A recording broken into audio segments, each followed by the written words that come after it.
네, 이 종목은 대체 왜입니다. 시장 올라가고요. 시장 내에 올라가는 종목들도 많더라고요. 어떤 이슈가 있는 종목들이 있는지 한번 확인을 해볼까요? 7가지를 골라놓고 있는데요. 여행주, 인터플렉스, 또 코롱 티슈진 등등을 꼽아놓고 있는데 하나씩 한번 열어보도록 하겠습니다. 첫 번째로 뭘 볼까요? 자, 첫 번째로는 서울옥션을 한번 열어보도록 하겠습니다. 서울옥션, 이 국내 시장에서도 이제 미술품 경매에 대한 관심들이 굉장히 높아지고 있나 봐요. 올 상반기에 총 낙찰 금액이 반기 기준으로 최고 수준을 기록했다라는 분석이 나오고 있습니다. 이제 본격적인 성장 궤도에 진입했다라는 분석이 나오고 있는 가운데서 주가도 좀 잘 나가고 있더라고요. 7.7% 상승.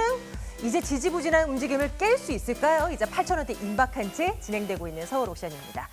자, 계속해서 스마트폰 관련주, 부품주들 하나 볼 텐데요. 인터플렉스 어디 있어요? 인터플렉스 한번 열어보도록 하겠습니다. 오늘 BH도 그렇고 인터플렉스도 그렇고 흐름이 참 괜찮아요.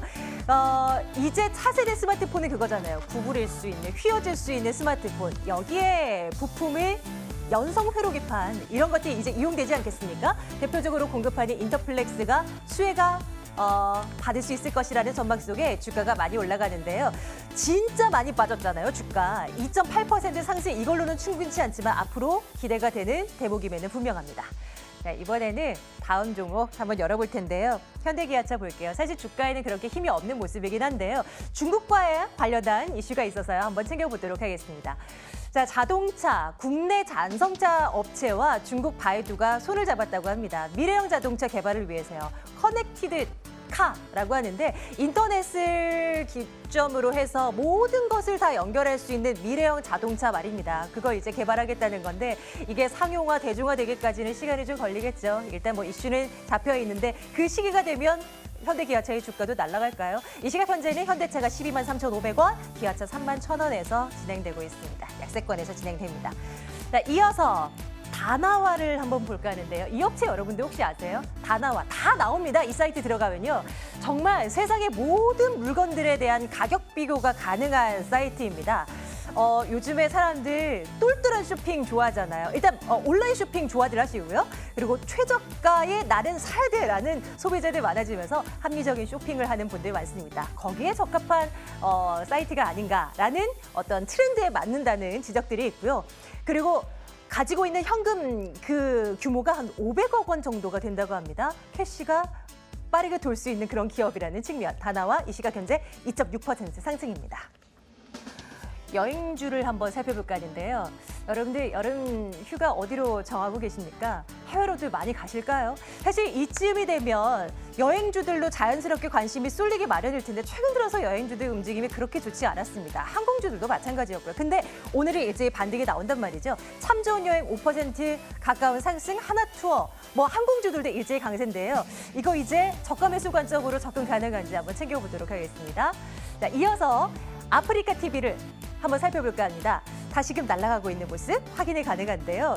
아프리카 TV 하면 일단 러시아 월드컵의 최대 수혜 주라고 꼽히고 있잖아요. 독점 온라인 그 중계권을 획득하면서 정말 어마어마한 사람들이 아프리카 TV를 통해서 축구를 봤고 여기에 끝나지 않고 아시안 게임 또 e스포츠 게임까지 아프리카 TV의 이용자 수는 나날이 늘어갈 것이다 라는 전망 속에 6% 넘는 급등으로 현재 진행되고 있습니다. 자, 마지막으로 제약주 가운데 코롱 티슈진을 한번 들여다볼까 합니다. 최근 들어서 이 종목 또 많이 잘 나가고 있는 그런 상황입니다. 인보사가 미국에 이제 허가를 받을 경우에 어마어마한 연매출을 기록할 것인데 그 규모가 6조에 달할 것이라는 전망이 나옵니다. 코롱 티슈진 지금이라도 늦지 않았을까요? 4% 가까운 상승인데요. 이에 대한 전략도 챙겨보도록 하겠습니다.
자, 종목 분석 지금부터 나눠보겠습니다. HL 인베스트먼트 한용희 대표 오늘 함께하는 날입니다. 대표님 어서 오세요. 안녕하세요. 예, 안녕하세요. 종목 7개 보고 왔는데요. 이 중에 코롱 티슈진 좀 궁금해서요. 네. 최근에 좀 주가 흐름 괜찮기도 한 것 같고 대표님께서도 이 종목 좋아하시는지 궁금해요. 예전에도 이 종목 나눠본 적이 있던가요, 얘기를?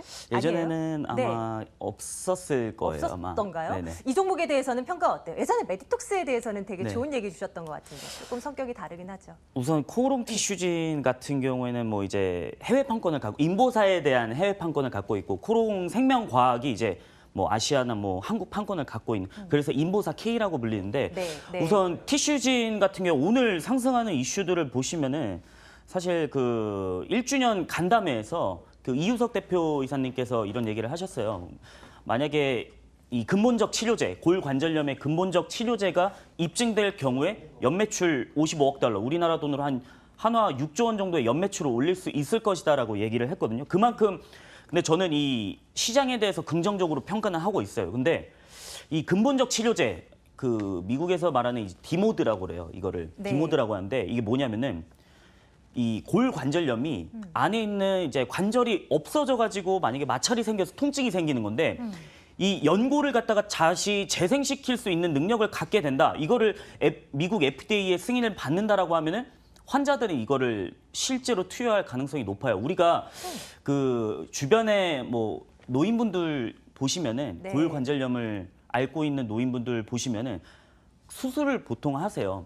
메디포스트의 카티스템. 근데 이거는 거의 중증, 이 KNL 그레이드라고 하거든요. 이게 경증 환자는 한 1단계에서부터 네. 4단계까지 나눠지는데 거의 뭐 중증 환자 4단계의 심각한 경우에는 경우. 뭐 이제 절개를 해서 거기다가 인공치환 수술이라고 그러는데 이거를 네. 인공관절을 넣어가지고 수술하는데 인보사 같은 경우에 상당히 이 경쟁력이 있는 게 뭐냐면은 절개를 안 해도 돼요. 그냥 약물만 투입을 해가지고 주입을 하게 되면은 재생 효과가 있다라는 거예요. 근데 이게 형식적으로 아직 FDA 승인은 안 났어요. 그래서 이번에 이게 상장한 지 한 지금 1년이 조금 안 됐거든요. 작년 한 11월 달에 상장을 했으니까 1년이 안 됐는데 원래는 상장 자금 갖다가 임상 상상을 진입하는 거였는데 지금 아직까지 임상 상상을 진행한다라는 거죠. 그러면은 21년도에 BLA라고 하는 품목 허가 신청을 하고 계획대로 보시면은 제가 이게 얼마 전에 이게 기업 탐방을 갔다 왔어요. 근데 23년도에 허가 내고 시판한다라고 이 계획을 잡고 있거든요. 네. 그럼 시판할 시에 디모드까지 입증된다라고 하면 이 코오롱 티슈진의 매출은 상당히 높아질 수 있어요. 우리가 지금 보시면은 사실 유마티스 관절염 환자는 지금 한 750만 명이에요. 근데 이 골관절염 글로벌 총 환자 수가 1억 1천만 명 정도 되거든요. 이 환자 수 자체가 어마어마하게 차이 나요. 근데 시장 규모는 유마티스가 훨씬 높아요. 왜냐면은 지금 현재 뭐 골관절염 같은 경우에 히알루론산이라든지 진통제로만 처방을 받기 때문에 값이 저렴해요. 그래서 시장이 아직 형성이 안 돼 있다는 거죠. 근데 코오롱 티슈진이 먼저 선제를 한다라고 하면은 이 시장에서 6조 원 매출 저는 가능하다라고 보고 있거든요. 그래서 그 부분에 대해서는 저는 긍정적으로 좀 평가를 하고 있습니다. 만약에 예정된 대로만 잘 진행이 된다면 네. 뭐 주가 지금 이 수준에는 뭐 우승 주가 수준이 될 것 같은데요. 과거에 셀트리온 보시면 셀트리온 지금 조 단위 매출 나오고 있는데 네. 지금 예전에 3만 원대 저도 기억하고 있는데 그러니까요. 2014년도에 하한가 한 3번 맞았을 때가 있었어요. 그때.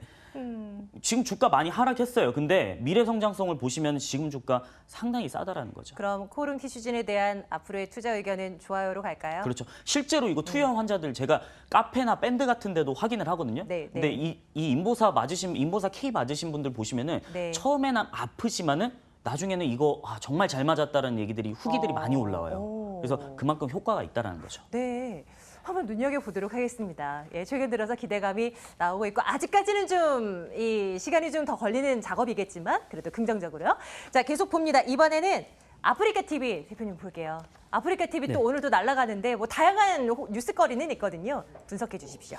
우선은 아프리카 TV 같은 경우에는 뭐 월드컵 생중계 원래 네이버랑 카카오가 생중계를 안 했기 때문에 네. 상대적으로 반사이익을 거뒀어요. 맞아요. 만약에 네이버도 네이버 TV가 있고 카카오도 카카오 TV가 있잖아요. 근데 만약에 생중계를 했다라고 하면 이 트래픽 수가 상대적으로 아프리카 TV 쪽에 쏠릴 수는 없었을 거예요. 왜냐하면 워낙 네이버나 카카오에서 마케팅을 많이 했을 테니까. 근데 아프리카 TV가 상당히 반사이익을 많이 거둬서 이 트래픽 수가 한 번은 이제 완전히 서버가 다운될 정도로 됐었거든요. 그랬다면서요. 그래서 네. 뭐 광고 수익이라든지 이런 부분에서 상당히 수혜를 많이 받았다라고 볼 수 있는데 저는 이 부분들도 물론 역시나 좋은 부분들이지만 요즘에 보시면 이 아프리카 스튜디오라고 있어요. 오픈 스튜디오라고 있는데 이게 PC방이거든요. 네. 근데 이 PC방이 상당히 잘 돼 있어요. 아직까지는 매출이 뭐 많이 나오는 부분들은 아니지만은 진짜 우리가 생각하는 그 PC방 똑같은 그 거예요? PC방인데 네. 미래에 본다라고 요즘에 또 이 PC방에 대한 수요들이 급격히 증가를 하고 있어요. 이거는 제가 이따가 다나와 설명드리면서 한 번 더 말씀을 드리겠지만은 네. 그 부분들까지 사업을 확장하면서 뭔가 이 BJ들과 연결을 시킨다는 거죠. 그리고 아프리카 TV가 제일 무서워하는 게 있어요. 베스트 BJ들 이탈하면 어떻게 할 것인가. 네네. 이게 가장 무서운 부분들인데 지금 보시면 베스트 BJ의 매출이 상당히 많이 줄어들고 있어요. 작년에 비해 가지고 지금 상당히 많이 줄어들고 있는데 그러면 아프리카 매출도 줄어드는 거 아니냐라고 생각을 하실 수 있는데 오히려 전체 매출은 증가했어요. 그러면은 상위에 있는 BJ들보다 하위에 있는 BJ들이 매출이 지속적으로 원활하게 돌아가고 있다는 거죠. 그러면 아프리카 TV는 이 위험성, 뭐 BJ들 뭐 우리가 벤츠라든지 뭐 여러 BJ들이 있잖아요. 뭐 많이 갖고 있는 것보다 이 테일 효과를 누릴 수 있는 부분들에 대해서 좀 리스크를 완화시킬 수 있다는 거죠. 그래서 저는 이거 장기적으로 봤을 때 좋아요 한번 드리고 싶어요. 좋습니다. 그러면 말씀해 주셨던 다나와로 이어가 보도록 할게요. 그 다나와 아프리카 TV는 어떤 식으로 연결고리를 만들 수 있는 거예요? 우선 이 PC방이 많이 생길수록 수혜를 받는 거는 조립업체죠. 근데 그 조립업체를 네, 주문을 네. 한다라고 하면은 다나와. 네. 다나와 가격 비교 사이트잖아요. 물론 맞아요. 뭐 요즘에는 뭐 여행 상품도 많고 네.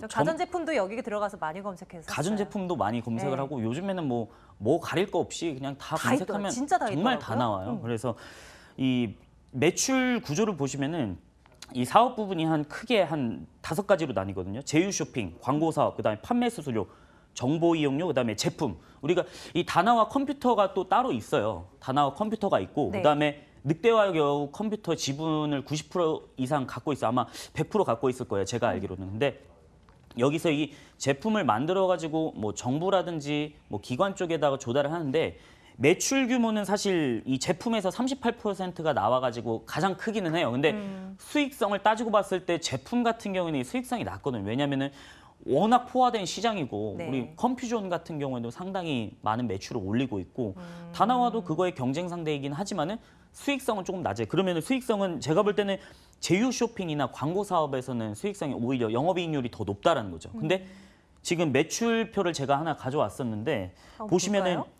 2017년에 비해서 2018년도 1분기를 따져봤을 때 네. 성장을 하고 있어요. 광고 사업이라든지 제휴 쇼핑에서 그만큼 온라인 트래픽이 증가를 한다는 거죠. 우리 생각만 해도 뭐 온라인으로 쇼핑하시는 분들 요즘에 상당히 많을 거예요. 그럼요. 그럼 온라인 거래 대금이 증가할수록 다나와의 매출은 상당히 늘어날 수밖에 없는 구조를 갖고 있거든요. 네. 그러면은 네. 장기적으로 성장한다. 이 수익성이 많이 나오는 사업 부분에서 성장을 한다는 거는 기업 가치가 증대된다는 거거든요. 그러면 다나와의 경우에도 사실 멀리 봤을 때는 이 주가로는 아직까지 싸다라는 거죠. 주가가 그동안 어땠던가요? 차트 좀 보여주실 수 있으세요?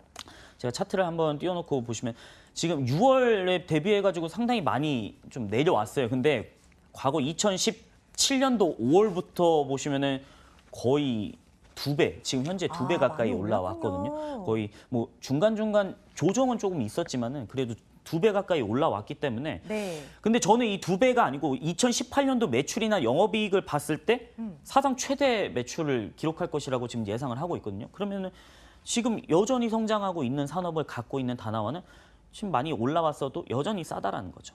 여전히 네.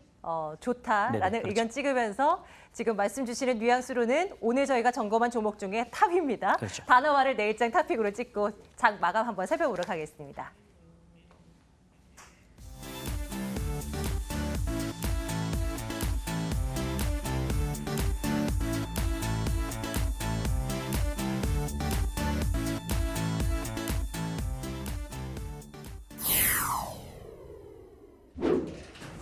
네, 오늘은 양시장 모두 빨간불 켜고 마감할 것으로 예상되고 있습니다. 코스피 지수 장초반 2,300선 웃돌기로 했는데요. 지금 2,293선 기록하고 있고요. 코스닥 역시 813포인트에서 마감할 것으로 예상됩니다. 동시효과 상황이었습니다.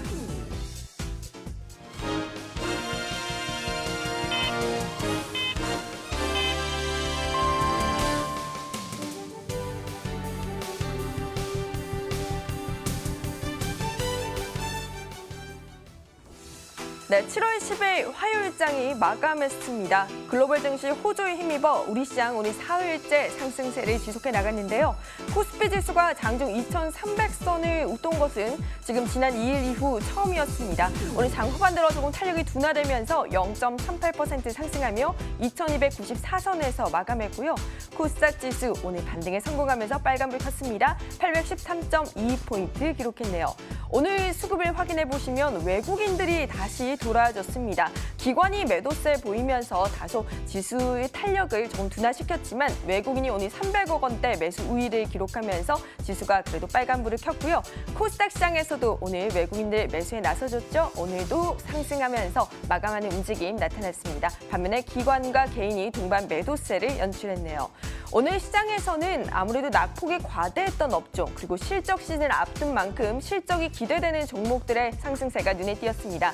오늘 거래소에서는 통신업종의 강세가 눈에 띄게 나타났었는데요. 특히나 LG유플러스의 경우에는 이번 분기 어닝 서프라이즈가 기대된다라는 증권사의 분석이 나오면서 오늘 무려 2.85% 상승한 14,450원에 마쳤고요.